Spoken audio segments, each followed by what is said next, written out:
اور حدیث پاک میں میرے رسول پاک نے تقریباً 900 مرتبہ صبر کی تلقین فرمائی ہے۔ قرآن مجید تو کسی بات کو اشارتاً کر دے تو وہ کافی ہے، لیکن جگہ جگہ قرآن مجید نے کہا، جگہ جگہ کہا یا ایھا الذین آمنوا اصبروا وصابروا ورابطوا، ایمان والو صبر کرو، ڈٹے رہو، کمر بستہ رہو، واتقوا اللہ، اللہ سے ڈرو، لعلکم تفلحون، اس امید پر کہ تم فلاح پا جاؤ۔ اپنی زندگی تھوڑی سی حوصلے والی گزاریں۔ آپ کسی کی محبت میں کوئی جملہ کہے تو اسے بھی ذرا سہنا سیکھیں، اور کسی اپنے کے خلاف جب کوئی بندہ بات کرے تو اسے بھی سہنا سیکھیں۔ جس طرح تعریف آپ کو میٹھی لگتی ہے نا، اسی طرح جب تنقید بھی میٹھی لگنے لگے نا، جو نظریے کے لوگ ہوتے ہیں انہیں تنقید اور تعمیر سے فرق نہیں پڑتا، کیونکہ وہ ان کا اپنا ایک ویژن ہوتا ہے، ان کی اپنی ایک سوچ ہوتی ہے، وہ اپنے نظریے پر چل رہے ہوتے ہیں، انہیں زیادہ پریشانی نہیں ہوتی، انہیں دکھ بھی اتنی تکلیف نہیں دیتے، جتنا مزہ سکھ دیتے ہیں اتنا ہی مزہ دکھ دیتے ہیں، کیونکہ ان کا ایک ویژن ہے۔ قرآن مجید کا ایک دوسرا مقام ہے، سورہ لقمان ہے۔ حضرت لقمان اپنے بیٹے کو نصیحت کرتے ہیں تو کہتے ہیں یا بنیا، اے میرے بیٹے، اقیم الصلاۃ وامر بالمعروف، ایک تو نماز قائم رکھنا، اور دوسرا لوگوں کو نیکی کا حکم دینا، ونہا عن المنکر، اور لوگوں کو برائی سے منع کرنا، واصبر علی ما اصابک، اور اس رستے میں جو تجھے تکلیف آئی اس پر صبر کرنا۔ بیٹے کو نصیحت کر رہے ہیں باپ، اور لہجہ دیکھیے کہ یا بنیا، او میرے بیٹے، کیا لہجہ ہے، کیا انداز ہے، او میرے بیٹے۔ ایک تو یہ کرنا، نماز قائم رکھنا، بھلائی کا حکم دینا، برائی سے منع کرنا، اور اس پر جو تجھے مشکل آئے اس پر صبر کرنا۔ اور پھر کیا کہتے ہیں، قرآن مجید کا انداز دیکھیے، فرمایا ان ذالک من عزم الامور، بے شک یہ بڑی ہمت والے کام ہیں، نیکی کا حکم دینا، برائی سے منع کرنا، نماز پڑھنا اور مصیبت پر صبر کرنا، یہ ہمت والے کام ہے پتر، ہمت والے کام میں ذرا ڈٹ کے کرنا، بے حوصلہ نہ ہونا۔ ایک بزرگ بیٹھے تھے، اللہ کے نیک بندے بھی تھے اور تجارت بھی کرتے تھے، لاکھوں کا کاروبار تھا۔ بزرگ بیٹھے ہوئے ہیں تو اچانک خبر ملی کہ حضرت صاحب پڑھا رہے تھے سبق، خبر ملی کہ آپ کا وہ جو ایک جہاز تھا نا مال بردار، وہ جہاز آپ کا ڈوب گیا پانی میں۔ فرمانے لگے الحمدللہ، سبق پڑھاتے رہے، 2-4 گھنٹے گزرے تو ایک بندہ پھر آیا، اس نے آ کے کہا حضور مبارک ہو، وہ جو جہاز ڈوبنے والی خبر تھی وہ غلط تھی، وہ جہاز آپ کا بالکل ٹھیک ٹھاک ہے، لاکھوں روپے بچ گئے۔ فرمانے لگے الحمدللہ۔ سبق اسی روٹین سے پڑھاتے رہے، پہلی نقصان کی خبر آئی تو پھر بھی الحمدللہ، اور دکھ کی خبر آئی پھر بھی الحمدللہ، سکھ کی آئی تو پھر بھی الحمدللہ۔ سبق اپنی روٹین سے پڑھاتے رہے، سفر جاری رہا، رکے نہیں۔ اختتام ہوا تو طلباء کہنے لگے حضور اتنے بڑے نقصان کی خبر آئی، جملہ ہی کوئی نہیں ٹوٹا آپ کا، لفظوں کے اندر کہیں ہم نے اتار چڑھاؤ نہیں دیکھا، حضور چہرے پر کوئی پریشانی نہیں، اور پھر اتنی بڑی خبر ملی خوشی کی، کوئی آپ کی آنکھوں میں روشنی نہیں آئی، کوئی ہم نے آپ کا چہرہ بدلتے نہیں دیکھا، معاملہ کیا ہے؟ تو فرمانے لگے معاملہ ایک ہی ہے، دکھ بھی رب کی طرف سے ہے، سکھ بھی رب کی طرف سے ہے۔ تو دکھ قبول محمد بخشا راضی رہن پیارے، اگر سارا کچھ اسی کی جانب سے ہے تو یہ تو کوئی بات نہ ہوئی کہ دکھ آنے پہ بندہ کہے ہو یہ کیا بن گیا، سکھ آئے تو بندہ کہ دیکھا میں نے محنت کی تھی تو کامیاب ہو گیا۔ امام علی مقام رضی اللہ تعالیٰ عنہ کی فکر کو سمجھ جاؤ، جب وہ مصطفیٰ کریم کے کندھوں پہ تھے پھر بھی الحمدللہ، اور جب ان کا سر نیزے کی نوک پہ تھا پھر بھی الحمدللہ۔ کسی مقام پر کسی جگہ بھی حسین ابن علی شکوہ کرتے نظر نہیں آتے، سیدنا امام علی مقام ہر مقام پہ کہتے ہیں الحمدللہ الحمدللہ الحمدللہ۔ جب تک وہ مسجد نبوی کے منبر پر جلوہ فراز تھے، اور جب تک زمانہ ہاتھ باندھے ان کے سامنے کھڑا تھا پھر بھی الحمدللہ، اور جب ان کے بچوں کے ہاتھوں میں ظالموں نے زنجیریں ڈال دیں تو پھر بھی الحمدللہ، جب تک سورج چاند بھی سیدہ زینب کے گھر کے قریب سے گزرتے تھے تو ذرا تھوڑی نظر ہٹا کے گزرتے تھے، مالک پھر بھی الحمدللہ۔ اور جب شام کے بازار میں پردیسی بہن اپنے بھائی کا کٹا ہوا سر لے کے سفر کر رہی تھی تو پھر بھی الحمدللہ۔ مارو نہ مینو مار مکاؤ، میں کوئی عذر نہ پیش لے آواں تے جے سونا ہی میرے دکھ وچ راضی، جے سونا ہی میرے دکھ وچ راضی تے پھر سکھ نو چلے ڈاواں۔ یہ الحمدللہ کا مزاج لاؤ۔ یہ روز جو گھر میں لڑائی کرنا، روز اختلاف رائے کی بات کرنا، روز کبھی کسی کی غیبت کرنا، کبھی کسی کی کرنا، کبھی کسی چوک میں بیٹھ کے شکوہ کرنا، کبھی کسی چوک میں بیٹھ کے شکوہ کرنا، کبھی کہنا کہ فلاں جگہ میں ناکام ہو گیا، فلاں کی وجہ سے ہو گیا، یہ کچھ شیوا ہے مسلمانی کا؟ مسلمان ہر حال میں اللہ کی تسبیح پڑھتا ہے، مسلمان ہر حال میں اپنے رب کو یاد کرتا ہے۔ وہ کہتا ہے بہار ہو کہ خزاں لا الہ الا اللہ، خودی کا سر نہا لا الہ الا اللہ، خودی کا تیغ فساں لا الہ الا اللہ۔ اور اگرچہ بت ہیں جماعت کی آستینوں میں، اگرچہ بت ہیں جماعت کی آستینوں میں، پر میری مجبوری ہے نا، مجھے ہے حکم اذاں لا الہ الا اللہ۔ اپنی ڈیوٹی کرتا ہے وہ اپنے کام لگا رہتا ہے۔ آپ کبھی پلٹ کر میرے رسول پاک صلی اللہ تعالی علیہ وسلم کی خوبصورت زندگی کو دیکھیں نا، خوبصورت زندگی کو۔ میں کیا کروں، ہمارے مزاجوں میں باتیں ایسی آتی جا رہی ہیں، ہم انتظار کرنے کو تیار ہی نہیں۔ ابھی محنت کیا تو شام کو رزلٹ آنا چاہیے۔ جو پوری 5 دن نماز پڑھ لیتا ہے وہ کہتا ہے ابھی میں ولی نہیں بنا، اتنے دن ہو گئے نماز پڑھتے۔ جو پورا 40 دن پراپر طریقے سے درود پاک پڑھ لیتا ہے وہ کہتا ہے دیکھو مجھے ابھی تک زیارت ہی نہیں ہوئی نبی پاک صلی اللہ علیہ وسلم۔ جو ابھی کل آیا ہے اور کل ابھی اس شخص نے آ کر کے شروع کیا سلسلہ، تو کہتا اوہو میرا معرفت والوں میں نام کب آئے گا؟ وہ بھائی لوگوں کی زندگیاں گزر گئی، لوگوں کے احوال گزر گئے۔ میں بیٹھا تھا بزرگوں کی خدمت میں، تو ایک شخص نے آ کے کہا حضور میں آپ کے لیے سلام لایا ہوں فلاں عظیم ہستی کا۔ تو حضرت صاحب نے اس کو تھپکی دی، فرمانے لگے پتر میں انہیں جوگا نہیں، تینوں کوئی پلیکھا لگ گیا ہے، میں بدکار پرانا خادم، او میں نہیں اس قابل یار، یہ تجھے غلطی لگ گئی ہے، مجھے تو اپنے اعمال کا پتہ ہے، میں موجود تھا اور صاحب علم و فضل بندے کے پاس تھا۔ کہنے لگے پتر میں نہیں اس قابل، مہربانی کرنا تو میرے لیے دعا کر، اللہ تعالیٰ میرے اوپر رحمت کر دے اور کوئی رستہ کھل جائے۔ اور سجنوں سنو، حضرت عمر فاروق جیسا بندہ میرے رسول پاک صلی اللہ علیہ وسلم کے غلاموں میں مولا علی شیر خدا کا مرتبہ کون جان سکتا ہے؟ حضرت علی کہا کرتے تھے میرا دل کرتا ہے اس طرح کے اعمال لے کے اللہ کی بارگاہ میں جاؤں جو اعمال سیدنا فاروق اعظم کے ہیں۔ اتنا صالح بندہ، اتنا پرہیزگار بندہ، لیکن حضرت عمر فاروق کے انتقال کا وقت آیا تو لوگ ان کی تعریفیں کرنے لگے، عمر کی بڑی بات ہے، عمر کی بڑی بات ہے۔ تو حضرت عمر رو پڑے، فرمانے لگے میرے لیے دعا کرو، مجھے درجہ کوئی بھی نہ ملے، بس میریاں نیکیاں اور بدیاں برابر برابر ہو جائیں، میں معاف کر دیا جاؤں، نیکی اور بدی برابر برابر ہو، چھوڑ دیا جاؤں۔ درجوں کا تو معاملہ بڑا آگے کا ہے، اتنی جلدی، اتنی سپیڈ، اتنی ہمیں جلد فٹافٹ ہو جائے، سویرے ہو جائے۔ آپ اپنی جدوجہد تو کریں، آپ تھوڑا پلٹ کے تو دیکھیں، آپ دیکھیں کہ لوگ میدانوں میں رہے، میدانوں میں رہے۔ حضرت خالد بن ولید میدان میں رہے، حضرت سعد بن ابی وقاص میدان میں رہے، حضرت سیدنا ابو عبیدہ بن جراح میدان میں رہے۔ یہ لوگ ہمیشہ میدانوں میں رہے، اپنی اپنی ڈیوٹی کر کے چلے گئے۔ اسلام پھیلتا رہا، اپنی اپنی ترتیب سے آگے جاتا رہا، اپنے اپنے رنگ میں اللہ تعالیٰ لوگوں کو دین کی سمجھ عطا کرتا رہا۔ جلدی بڑی ہے، بہت جلدی ہے، شارٹ دروازہ چاہیے، صبر ہی کوئی نہیں، استقامت ہی کوئی نہیں، فٹافٹ ہو جائے۔ بہت سارے لوگ آ کے کہتے ہیں حضرت صاحب نماز تو پڑھنے لگا ہوں، روزہ تو رکھنے لگا ہوں، داڑھی بھی میں نے رکھ لی ہے اور آپ کے پاس بھی آتا ہوں، اب کوئی نگاہ کر دینا۔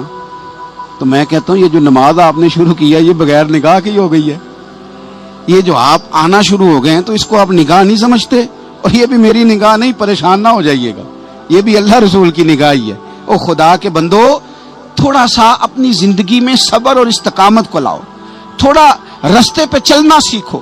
اور میں آپ کو ایک بات عرض کروں، ہمارے صوفیاء نے ایک باریک نقطہ بھی بیان کیا، وہ کہتے ہیں یہ جو وصال ہے نا، وصال یہ تو اختتام ہے، ملاقات تو فنا ہے، جو مل گیا وہ تو گیا، جس کی ملاقات ہو گئی وہ تو گئے تھے نا جناب موسیٰ ملنے، پھر کیا ہوا تھا؟ جس کی ملاقات ہو گئی وہ تو گیا۔ اصل کام کیا ہے؟ اصل کام اس کے رستے میں رہنا ہے، اصل کام تو یہ ہے کہ تو اس رستے پہ ہے کہ نہیں جس رستے پہ تجھے کھڑا کیا تھا، ان راہوں کا تو مسافر ہے کہ نہیں، تو نقش قدم تلاش کر، نقش قدم۔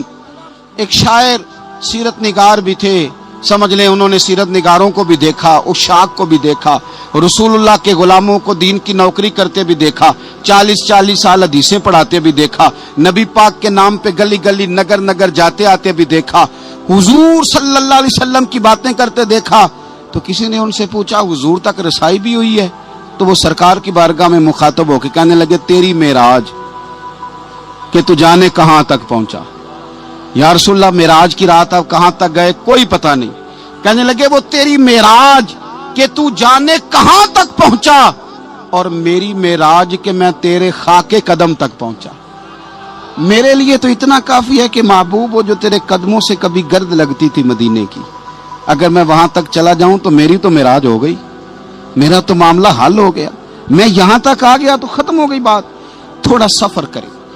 ایک تو یہ دیکھیں آپ کہ آپ کتنے بھی بڑے ہیں، کتنے بھی عظیم ہیں، کتنے بھی لائق ہیں، کتنے بھی نیک ہیں، پھر بھی آزمائش زندگی کا حسن ہے۔ میں مسافر ہوں، کوئی زندگی کے 11-12 سال ہو گئے ہیں مجھے سڑکوں پہ وقت گزارتے، تو میں بہت سارے لوگوں سے میں نے بڑا کچھ سیکھا ہے، میری جو گاڑی چلانے والے لوگ ہیں ان سے بھی میں نے بڑا کچھ سیکھا ہے۔ ایک میرا دوست تھا تو میں نے اس سے کہا کہ میرا خیال ہے موٹر وے پہ آپ کو گاڑی چڑھا دی جائے تو آپ کے لیے آسان ہے۔ تو کہنے لگا پیر صاحب ہے موٹر وے اوکھی جے چلانی۔ میں نے کہا وہ کس طرح؟ وہ کہنے لگے کہ موٹر وے پہ نا گاڑی چونکہ نہ کوئی سپیڈ بریکر ہے، نہ موٹر وے پہ کوئی چنگچی والا آگے آتا ہے، نہ زیادہ رش ہوتا ہے، تو سیدھی سیدھی چلاتے رہتے ہیں تو نیند آنے لگ جاتی ہے۔ اگر بار بار آئے نا سپیڈ بریکر اور بار بار بریک لگے تو آنکھ ذرا کھلی رہتی ہے۔ تو مجھے مسئلہ سمجھ میں آ گیا۔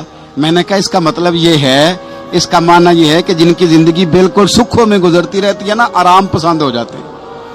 جن کی زندگی بالکل آسانیوں میں بیتی ہے وہ آرام پسند ہو جاتے ہیں۔ اور اگر کبھی کبھی سپیڈ بریکر بھی آئے، کبھی کوئی دکھ بھی دیکھنا پڑے، کبھی کوئی اپنوں بیگانوں کی بات بھی سننی پڑے، کبھی کوئی قریب آتا دور جاتا دکھائی بھی دے، کبھی کوئی بیماری تندرستی، یہ حالات بدلتے رہیں، دن تبدیل ہوتے رہیں، تو پھر لطف بڑا آتا ہے، پھر مزہ بڑا آتا ہے۔ میرے عزیز زندگی کے اندر دیکھو، کائنات میں سب سے زیادہ محبوبیت میرے رسول پاک کی ہے۔ میرے نبی پاک صلی اللہ علیہ وسلم کی زلف کی بات بھی میرا رب کرتا ہے، حضور کی آنکھوں کی بات بھی میرا رب کرتا ہے، حضور سید عالم کے چہرہ والضحیٰ کی بات بھی کرتا ہے، زلف واللیل کی بات بھی اللہ کرتا ہے۔ میرا رب رسول پاک صلی اللہ علیہ وسلم کے سینہ علم نشرہ کی بات بھی کرتا ہے، پیشانی والفجر کی بات بھی کرتا ہے، حضور کی آنکھیں ما زاغ البصر کی بات بھی کرتا ہے۔ اتنی محبوبیت کہ رسول پاک چلیں تو اللہ اس کی بات بھی کرے، ہجرت کریں تو اس کی بات بھی کرے، جس شہر میں حضور رہیں اس کی قسم اٹھائے۔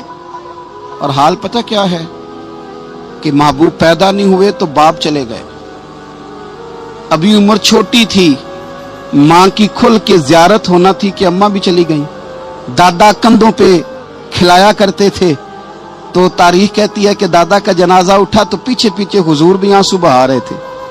ایک وفادار بیوی ملی تو اپنے وقت پہ سیدہ خدیجہ بھی چلی گئی، ایک ٹائم آیا تو جناب ابو طالب بھی رخصت ہو گئے، مکے سے حضور کو اتنا پیار تھا وہ چھوڑنا پڑا، صادق اور امین کہنے والوں نے حضور کی دعوت کو قبول کرنے سے انکار کر دیا، تو رسول کریم نے اپنی پیشانی پر کسی قسم کا کوئی شکن نہیں آنے دیا۔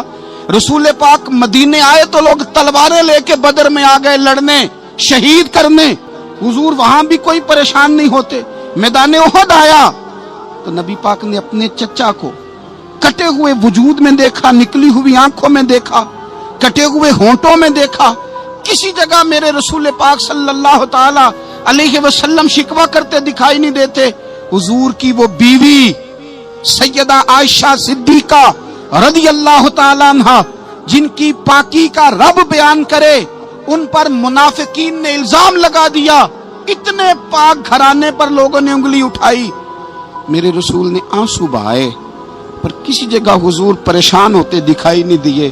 ہم ڈھونڈنے لگے، تلاش کرنے لگے، جب دروازہ رسول پہ گئے تو حضور خود بولے، میرے رسول فرمانے لگے، میرے غلاموں یاد رکھنا یہ صبر میری چادر ہے، یہ صبر میری چادر ہے، یہ حوصلہ میری چادر ہے۔ سیدہ عائشہ صدیقہ رضی اللہ تعالیٰ عنہ فرمایا کرتی تھی، لوگوں مجھے اللہ کی عزت کی قسم میں نے حضور سے بڑھ کر کسی کو صبر کرنے والا نہیں دیکھا، کسی کو حوصلہ کرنے والا حضور سے بڑھ کے نہیں دیکھا۔ امت کو کیا ہو گیا؟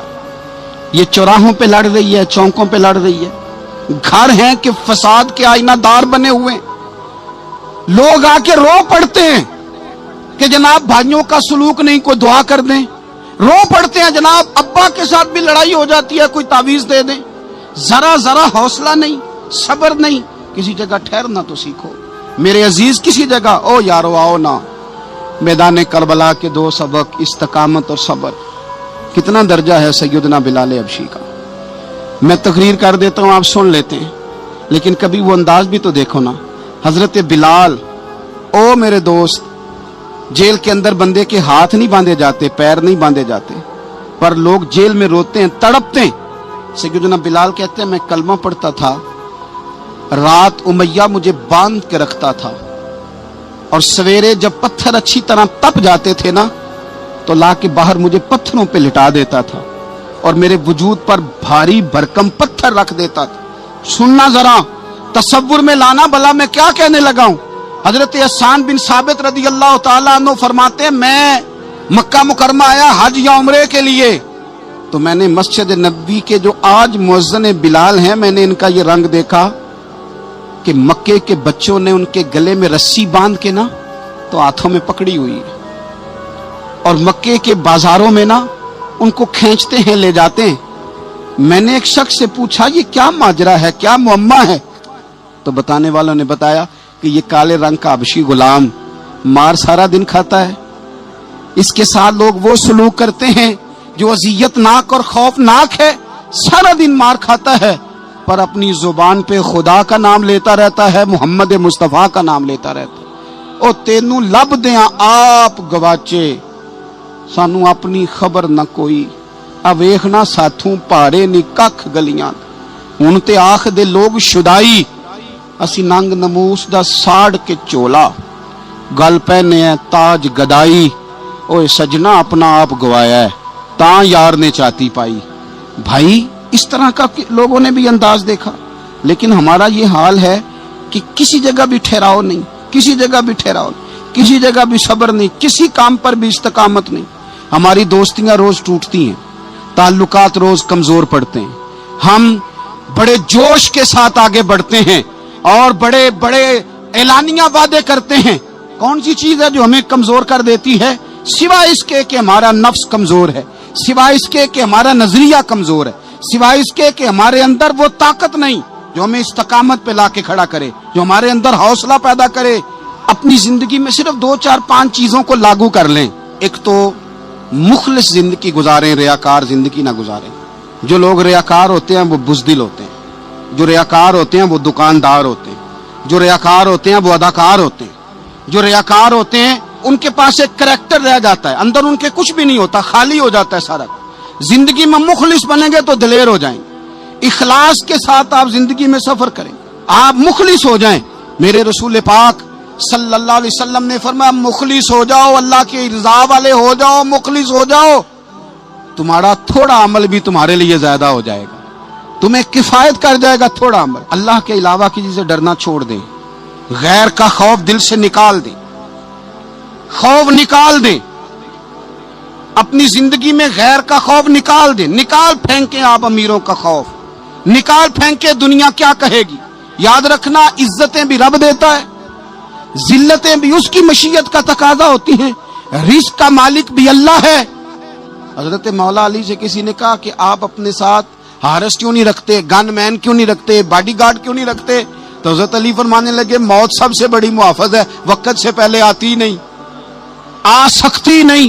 آپ غیر کا خوف نکال باہر پھینکیں۔ ایک جملہ میدان کربلا میں امام حسین نے کہا تھا، ایک جملہ، اور وہ جملہ اتنا طاقتور ہے کہ اگر سونے کے پانی سے لکھا جائے، ہیروں سے تولا جائے تو یہ ساری چیزیں کمزور پڑ جائیں۔ امام علی مقام میدان کربلا میں جب گھوڑے پہ سوار ہوئے، اللہ اکبر کہہ کے میدان میں آئے اور آپ نے یزیدیوں سے کہا کہ تم ظالم ہو، جابر ہو، فاسق ہو، اطاعت تمہاری نہیں قبول کی جائے گی، اب بتاؤ لڑنا ہے کہ کیا کرنا ہے؟ جب وہ لڑنے کے لیے میدان میں آئے تو امام نے ایک جملہ کہا، فرمانے لگے لوگوں گواہ رہنا، آج میں نے عزتیں خرید لی ہیں اور ذلتیں دور کر دی ہیں۔ عزت ہے ہمارے پاس، عزت، ذلت دور ہو گئی۔ اگر اس کے ظلم سے چھپ کے بیٹھ جاتے، اگر ان تلواروں کے سامنے کمزور پڑ جاتے، اگر اس بڑے لشکر کو پیٹھ دکھا دیتے تو یہ عزت والا معاملہ لوگوں ہم نے عزتوں کا سودا کیا، ہم نے ذلتیں بھگا دی، ہم نے وہی سودا کیا جو ہمارے اجداد کا طریقہ تھا، جو ہمارے اسلاف کا طریقہ تھا، جو طریقہ ہم نے علی المرتضیٰ سے سیکھا تھا اور نبی مصطفیٰ سے سیکھا تھا، وہ طریقہ ہم نے کر دکھایا۔ اللہ کے غیر کا خوف نکال پھینکے زندگی۔ اور تیسری بات، ہدف مقرر کریں، ہدف مقرر کریں۔ آپ کیا ہیں؟ آپ دین کے دائی ہیں، آپ دین کے مبلغ ہیں، آپ دین کو مالی سپورٹ کرنے والے ہیں، آپ اخلاقی سپورٹ کرنے والے ہیں، آپ ایک تاجر ہیں، آپ کس طرح کر کے میدان میں ہیں؟ آپ ایک ویلفیئر شخصیت ہیں، لوگوں کا بھلا کرنے والے، آپ کیا ہیں؟ اپنی زندگی میں اپنے اہداف مقرر کریں، بے معنی بے مقصد زندگی نہ۔ ہم نے ہدف بڑا چھوٹا مقرر کیا۔ ایک بندے کا ہدف ہے کہ میں نے کروڑ پتی بننا ہے، بن گیا وہ کروڑ پتی، اب کیا کرے؟ اب وہ ٹینشن میں ہے، کیا کروں؟ ہدف چھوٹا تھا نا، وہ پورا ہو گیا۔ ایک بندے کا ہدف تھا میں نے بڑی دکان خریدنی ہے، خرید لی، اب کیا کرے؟ اب ٹینشن میں، آگے کدھر جائے؟ ایک بندے کا ہدف تھا میں نے وزیر بننا، بن گیا۔ یہ چھوٹا ہدف ہے، یہ ہدف کبھی بھی آپ قبول نہ کریں۔ ایک ہدف وہ تھا جو یزید نے اختیار کیا کہ مجھے حکومت پہ بیٹھنا ہے۔ ایک ہدف وہ تھا جو عبید اللہ ابن زیاد کا تھا کہ مجھے گورنر بننا ہے۔ ایک ہدف وہ تھا جو عمر بن سعد کا تھا کہ مجھے رے کی حکومت لینی ہے۔ یہ ان لوگوں کے ہدف تھے۔ اور ایک ہدف حسین ابن علی کا تھا، امام علی مقام کا تھا کہ مجھے جبر کے سامنے ڈٹنا ہے، ظلم کے سامنے ڈٹنا ہے۔ امام علی مقام کا خون تو بہہ گیا، کربلا کی زمین تو رنگین ہو گئی، نہ عبید اللہ ابن زیاد کی گورنری بچی، نہ شمر کو حکومت ملی، نہ یزید کچھ کما سکا، نہ زیاد کا وہ ظلم رہا، نہ یزید کی وہ جفا رہی۔ جو رہا تو نام حسین کا، جو رہا تو نام حسین کا، جسے زندہ رکھتی ہے کربلا، جو رہا تو نام حسین کا۔ چھوٹے اہداف نہ مقرر کرو۔ یہ کیا بات ہوئی؟ ایک کاؤنسلری پہ سارا کچھ ہار دینا، ایک بچے کے میڈیکل کالج کے داخلے پہ سارا کچھ ہار دینا، ایک ہلکی چیز سفارش پہ سارا کچھ ہار جانا، ایک بڑے آدمی کے نام فوٹو آ گئی اور تو سارا کچھ ہار کے بیٹھ گیا۔ نہ، اپنی قیمت تھوڑی نہ لگا، جگہ جگہ نہ بکا کر، جگہ جگہ نہ بکا کر، جگہ جگہ نہ اپنے آپ کو سیل کیا کر۔ ہمارے سودے ہو گئے، ہمیں حضور نے خرید لیا، مدینے کی گلی میں سودا ہو گیا۔ سودا کس نام پہ ہوا؟ کس نام پہ ہوا؟ ہم نے صرف اتنا کہا کہ یا رسول اللہ میدان محشر کہہ دینا کہ وہ دیکھو ہمارا غلام آ رہا ہے۔ بس اتنی سی بات پہ سودا ہوا، بک گئے، طے کر لیا، اس کو معراج سمجھا۔ بھائی کمزور کیسے پڑ گئے ہم؟ کس مقام پہ کمزور پڑ گئے؟ کہاں جا کے ہمارے اندر کمزوری آئی؟ استقامت، صبر، حوصلہ، ڈٹنا، مضبوط ہونا۔ ہم نا سوشل میڈیا دیکھ کے رائے قائم کرتے ہیں، آج کل یہ ہو رہا ہے تو لہذا اب بھی یہ کر دیں، کل وہ ہو رہا ہے تو لہذا اب بھی وہ کر دیں۔ ہمارا نظریہ کتاب و سنت ہے، ہمارا نظریہ وہ ٹرینڈ نہیں جو آج کل فلانی جگہ پہ چل رہا ہے۔ ہمارا نظریہ ہمارے بزرگوں کے 1400 سالہ نظریات ہیں۔ آپ 4 5 6 خبریں دیکھ کے نظریہ نہ بنایا کریں، نظریہ اللہ کی کتاب دیکھ کے بنائیں، رسول اللہ کا فرمان دیکھ کے بنائیں۔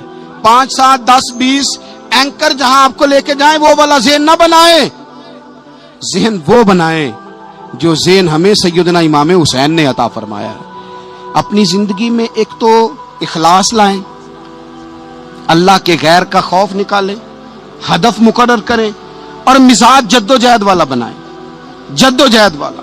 میرے حضرت صاحب، میرے تاج الشریعہ، میرے شیخ، میرے مربی، میرے محسن، سرمایہ حیات، میری آنکھوں میں بھی وہ جلوہ ہے کہ میں نے ان کو دیکھا ہے، انہوں نے اپنی زندگی ایک کونے سے شروع کی، پوری دنیا کا انہوں نے سفر کیا۔ انہیں پتا تھا کہ بریلی شریف میں لاکھوں لوگ آتے ہیں، یہاں عرس ہوتے ہیں، لیکن ان کی ایک وصیت ہے، وہ بہت ساری جگہ آڈیو ریکارڈنگ بھی اس کی موجود ہے۔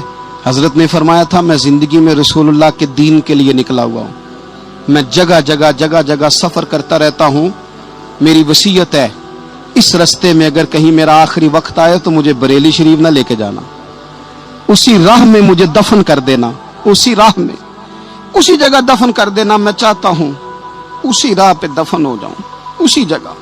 عدم سے لائی ہے ہستی میں آرزو رسول، دیکھو ہمیں کہاں کہاں لیے پھرتی ہے جستجو رسول، کہاں کہاں لیے پھرتی ہے جستجو رسول، اور میں اپنی حیاتی تو قربان تھی وہاں۔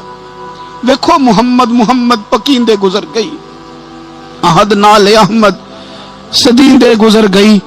کہا کہ اسی رستے میں یعنی رستہ ہو، اور جب آخری وقت کا اعلان ہو تو لوگ کہیں کہ وہ تو حضور کے دین کی بات بتانے گیا تھا، اور کوئی کہے وہ تو ابھی رسول اللہ کے دین سنا کے گیا تھا، اور کوئی کہے کہ اس نے تو کل بھی وعدہ کیا تھا کہ وہ آئے گا اور حضور کی بات سنائے گا۔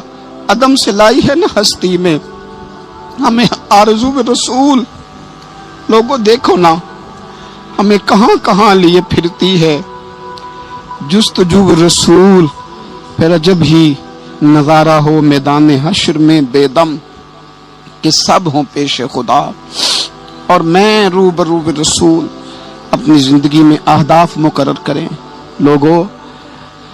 ہم نے اپنے بچوں کو، اولادوں کو، قبیلوں کو، بستیوں کو، برادریوں کو بڑا کچھ دیا ہے، آؤ نہ آج ہم اللہ کے حضور کچھ ارادے کریں کہ ہم اپنے دین کو بھی کچھ دیں گے، ہم اپنے مذہب کے لیے بھی کچھ کریں گے۔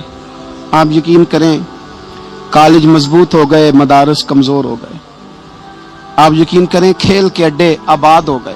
خدا را اپنے دین کے لیے بھی سوچنا سیکھیں، اپنی اسلامی اقدار کے لیے بھی سوچنا سیکھیں، دین کی سربلندی کے لیے بھی سوچنا سیکھیں۔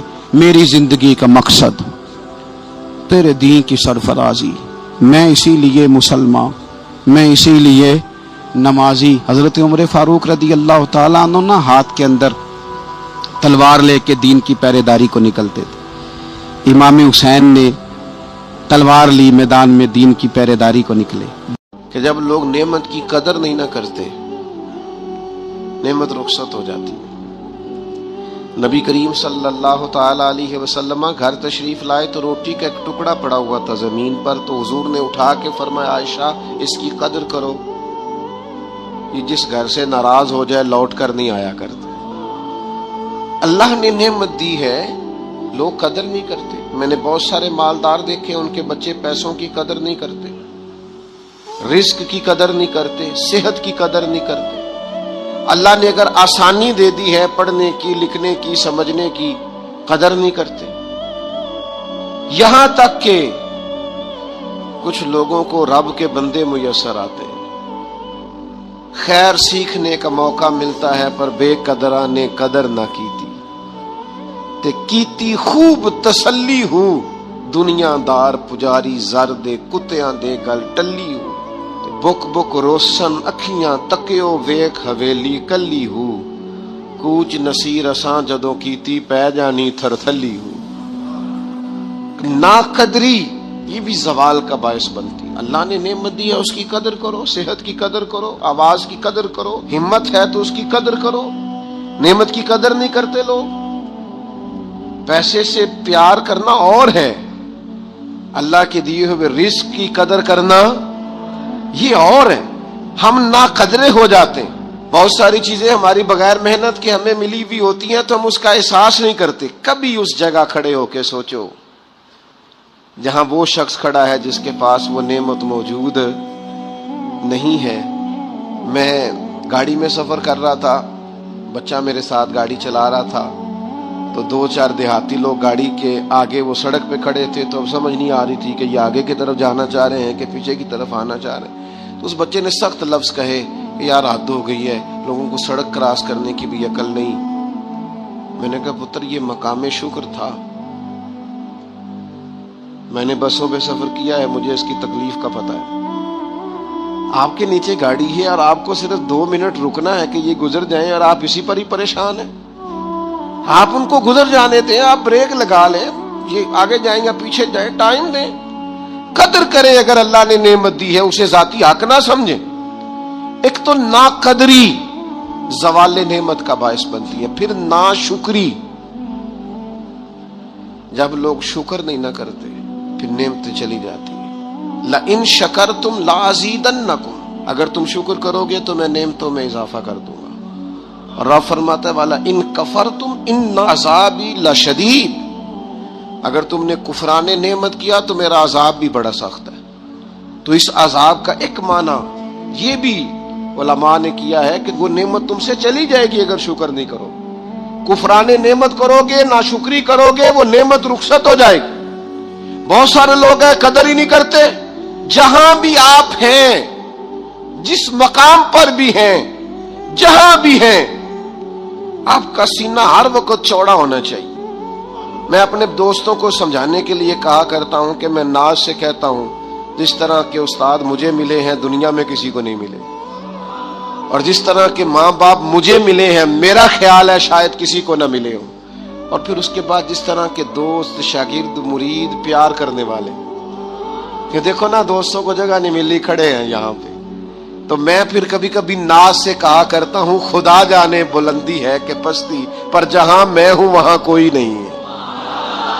آپ جہاں ہیں، جس مقام پر ہیں، آپ کی طبیعت شکر کے اندر ڈھلی ہوئی ہو۔ ایک ہمارے ہاں بچہ پڑھا کرتا تھا تو اچھے کھاتے پیتے گھر کا تھا، تو ہر وقت کی لڑائی، فلانی چیز نہیں ملی، فلانی چیز نہیں ملی، ہر وقت کا رٹا۔ تو مدرسے میں بچے کام لگے ہوئے تھے، تو ہماری مسجد کی نا، چھوٹی مسجد کی کھڑکیوں سے مدرسہ نظر آتا ہے۔ میں نے اسے کہا پتر وہ دیکھ ذرا کیا ہونے لگا ہے۔ تو مزدور نے پونا کھولا، دوپہر کا ٹائم تھا، پھر اس نے ہاتھ دھوئے، پونا کھولا، پانی رکھا، پھر وہ چھوٹا سا توڑا تھا سیمٹ والا، وہ بچھا کے اس پر وہ بیٹھ گیا۔ پھر اس نے جب وہ کھولا نا پونا، تو اس میں سے جو روٹی تھی وہ کافی ساری، اچار وغیرہ، سالن، وہ کچھ پونے کو بھی لگ گیا تھا۔ پھر اس نے جس شوق سے بسم اللہ پڑھی ہے نا، اور جس مزے سے روٹی کھائی ہے نا اس نے، اور پھر اسے اس کا تلفظ نہیں ٹھیک ہوگا، پر لفظ تاثیر سے بنتے ہیں، تلفظ سے نہیں۔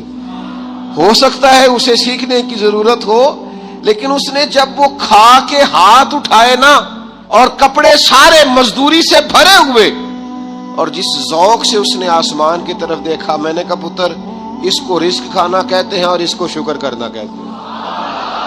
یہ لائن لگی ہوئی ہے کھانے پینے والی چیزوں کی، اور میں نہیں کھانی، تو میں نہیں کھانی، تو یہ میری پسند کی نہیں ہے، تو یہ میرے ابا جی کہا کرتے تھے بھوک لگی ہوئے تے ہر شے دا سواد ہے، تے نہ لگی ہوئے تے مڑ نخرے نے۔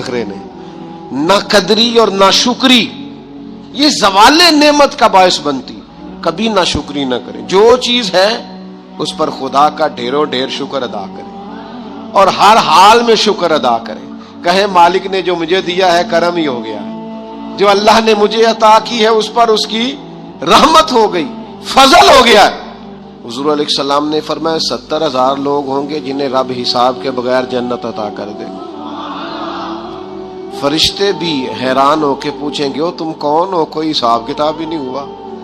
وہ کہیں گے ہم وہ ہیں جو ہر حال میں اپنے رب کا شکر ادا کرتے۔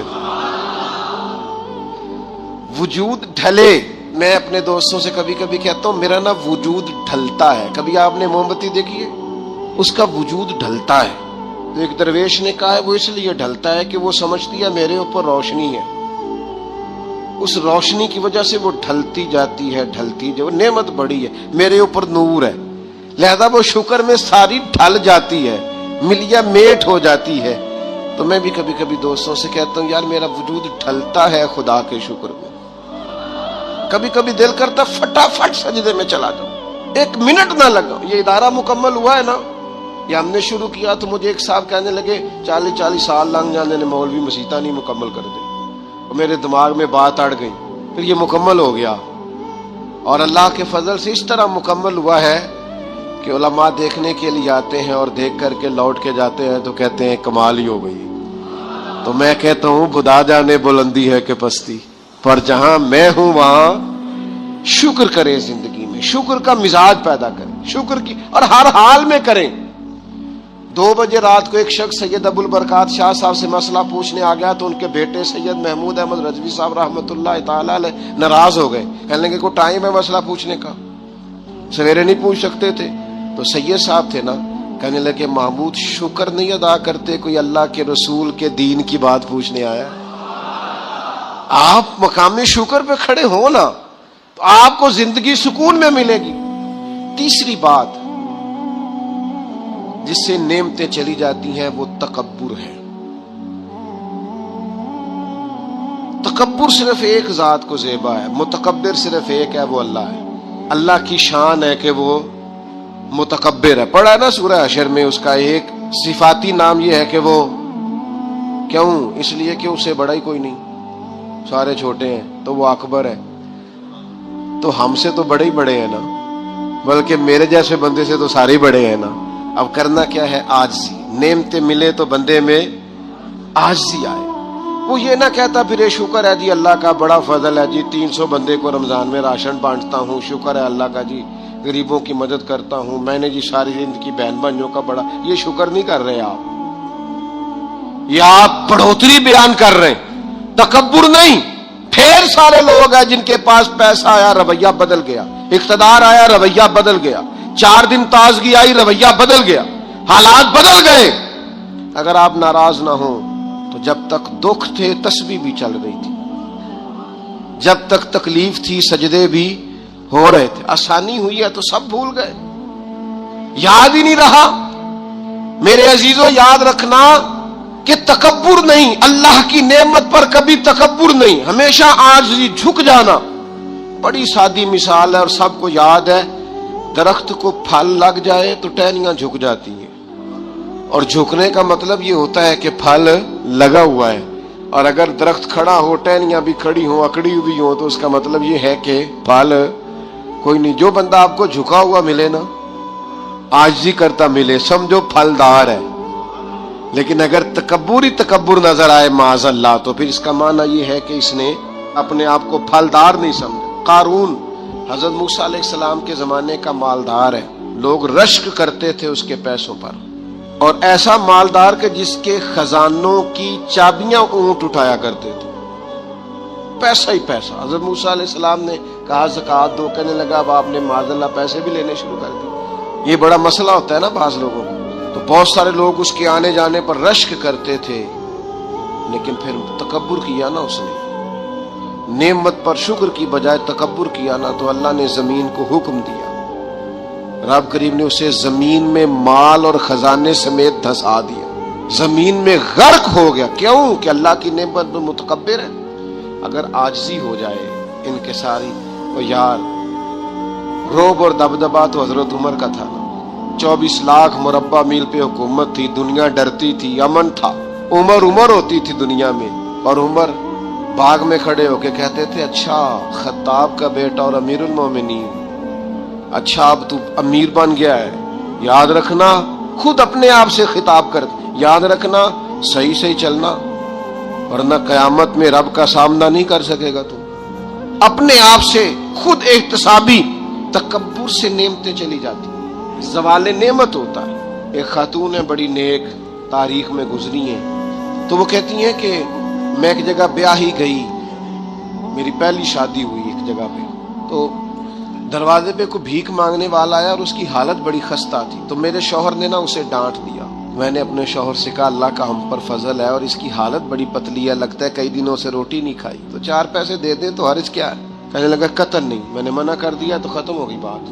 تو بی بی کہتی ہے میرے پاس اپنے ذاتی پیسے بھی پڑے ہوئے تھے جو میکے کی طرف سے مجھے ملے تھے، تو ذرا میرا خامد سائڈ پہ ہوا تو میں نے نظر بچا کے نا اس فقیر کو 4 پیسے دے دیے، چونکہ زیادہ ہی اس کی حالت بگڑی ہوئی تھی۔ تو کہتی میں پیچھے پلٹی تو شوہر پیچھے کھڑا تھا، اس جرم میں کہ میں نے ایک فقیر کو بغیر اجازت پیسے دیے، اس نے مجھے طلاق دے دی۔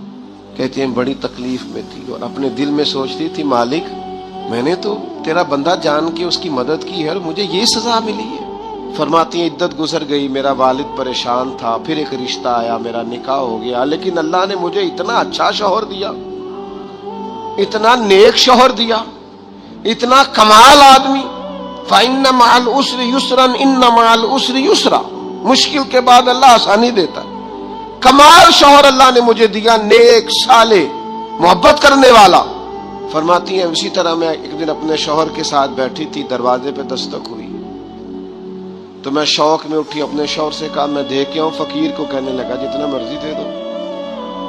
کہتے ہیں دروازے پہ گئی تو میری چیخ نکل گئی، اس لیے کہ دروازے پہ جو مانگنے آیا وہ میرا پہلا شوہر تھا۔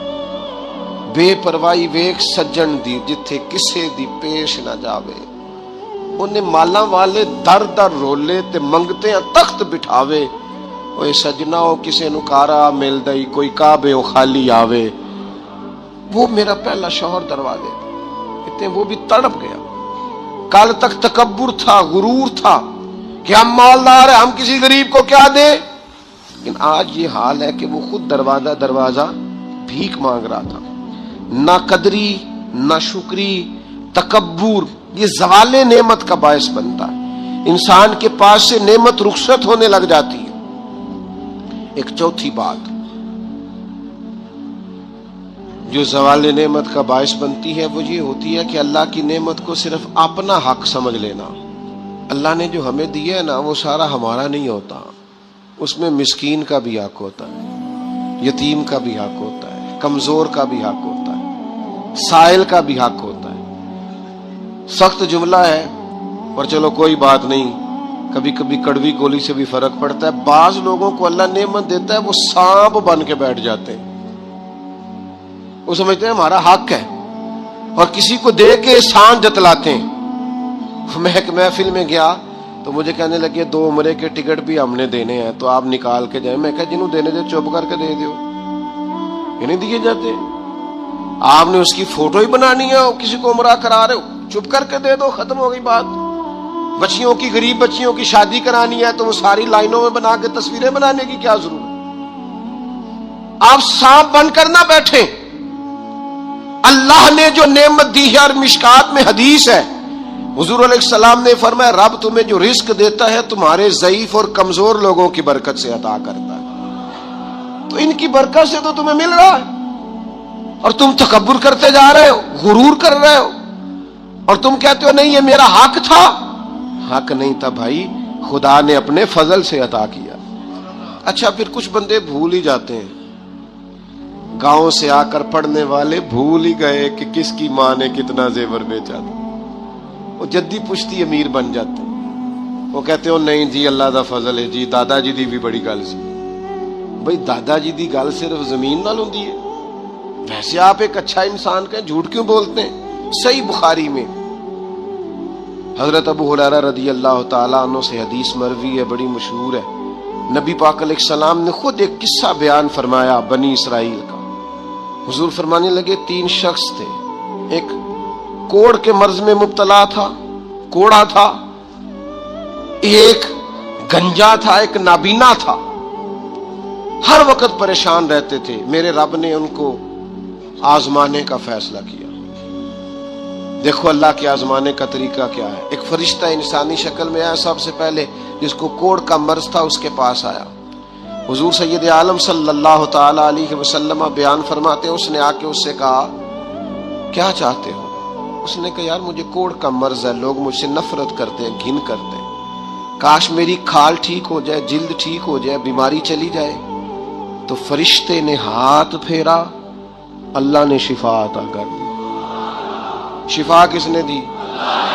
ہاتھ کس نے پھیرا؟ تو کوئی عرض نہیں، اگر کسی وقت کوئی بزرگ دم کر دے، ہاتھ پھیر دے تو شفا اللہ ہی دیتا ہے۔ بخاری میں موجود ہے جو روایت درج کر رہا ہوں۔ فرشتے نے ہاتھ پھیرا، اللہ نے۔ اب فرشتہ اس سے پوچھتا ہے پسند کیا ہے، مال کون سا پسند ہے؟ کہنے لگا اونٹ بڑے پسند ہے۔ تو فرشتے نے ایک حاملہ اونٹنی اسے دی اور برکت کی دعا بھی دی۔ اب فرشتہ آیا گنجے کے پاس، جناب کیا چاہتے ہیں؟ اس نے کہا میں گنجا ہوں، سر پہ بال نہیں ہے، اس کی وجہ سے چہرے پہ کوئی حسن بھی نہیں ہے، لوگ گھن کرتے ہیں، کبھی میرے بال آ جائے نا فرشتے نے ہاتھ پھیرا، بال اللہ نے عطا کیے، اس کو شفا ہو گئی۔ اب فرشتے نے اس سے کہا کہ مال کون سا پسند ہے؟ کہنے لگا گائے بڑی پسند ہے۔ فرشتے نے اس کو نے ایک حاملہ گائے دی اور برکت کی دعا بھی دی۔ اب فرشتہ اندھے کے پاس آیا، کیا چاہتے ہو؟ اس نے کہا رب نے بڑی سونی کائنات بنائی ہے پر میں دیکھ نہیں سکتا، کبھی آنکھیں مل جائیں نا تو ساری رونقیں ہی بحال ہو جائیں۔ فرشتے نے ہاتھ پھیرا، شفا۔ یاد رہے گا مسئلہ، یہ اتنا سا مسئلہ جس میں لوگ بڑی جلدی اڑ جاتے ہیں۔